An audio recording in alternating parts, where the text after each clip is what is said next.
Before he was George Orwell, he was Eric Blair, police officer. George Orwell died of tuberculosis in 1950 at the age of 46.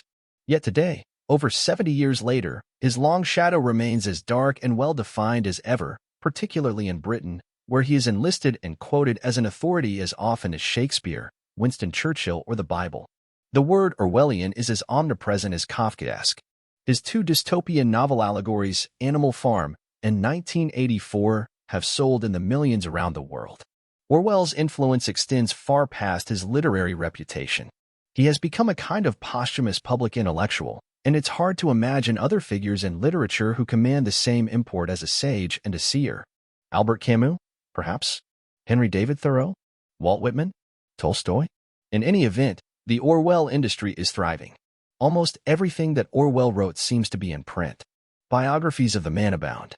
But there is one area of his life that is relatively unexplored and full of baffling gaps, not to say mystery. In 1922, a 19-year-old man named Eric Blair, fresh from his elite private school, Eton College, traveled to what was then the British colony of Burma, present-day Myanmar, to train and work as a colonial police officer. As many middle-class Englishmen did in those days when a job in the colonies was more easily had than one at home. He was still several years removed from becoming George Orwell by adopting the nom de plume that would carry his legacy. Paul Thoreau has exploited this biographical lacuna with great shrewdness and gusto. He not only knows all the details of Orwell's life, but he also knows Burma well. And his fictional account of Blair's life there from 1922 to 1927 is a valid and entirely credible attempt to add flesh to the skeletal facts we have of this time. The narrative follows Blair's itinerary through Burma, the spells passed in Rangoon and postings to various provincial towns and districts, and it also draws from his 1934 novel, Burmese Days, and the celebrated essays A Hanging and Shooting an Elephant. Thoreau reimagines these familiar scenes with gritty aplomb. If you're going to write fiction about a real person, then there is no point in simply reiterating the received wisdom about that person's nature or character. He or she must be rendered idiosyncratically. The curated myth must be robustly demythologized, or else the endeavor is pointless. Thoreau is very much up to the task. His Blair is a somewhat tormented soul, naive and out of his depth, increasingly uneasy about his responsibilities as a police officer and increasingly repelled by the snobberies and barbarities of colonial life. He's also a victim of the arrogant and resentful bullies who are his superiors. His thoughts, as imagined and detailed by Thoreau, are full of anguished questions and examinations of his feelings and motives. This Blair also has an active sex life with local prostitutes and colonial wives.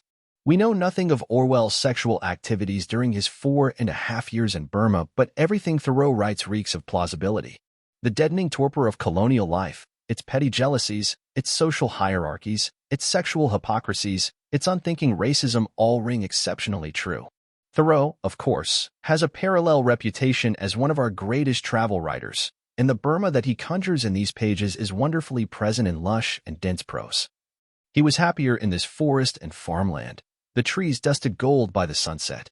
He felt hopeful, or at least calmer, at dusk, and in the humid darkness he smelled the fragrance of the damp foliage and fresh grass and the lotuses crowding the ponds. When night fell, the darkness was complete, and it was as though they were tunneling underground, perfumed by night-blooming trees. He relaxed, the tightness in his body gone. He rolled another cigarette and smoked some more. The implicit theory behind the novel is that Blair's experiences in Burma made him the writer and thinker who became George Orwell. The point is underlined in the novel's epigraph, a quote from Burmese Days: "There is a short period in everyone's life when his character is fixed forever." And so Thoreau's Blair leaves Burma, after a short period, a different man, embittered by his experience of colonialism and transformed from a lanky schoolboy into a hardened individual ready to reinvent himself as a writer. On the boat homeward, he begins the novel that will emerge as Burmese Days. George Orwell is about to come to life. The late Martin Amis once declared that novelists tend to go off at 70. The talent dies before the body. Thoreau is now in his early 80s, and this novel is one of his finest, in a long and redoubtable oeuvre. The talent is in remarkable shape,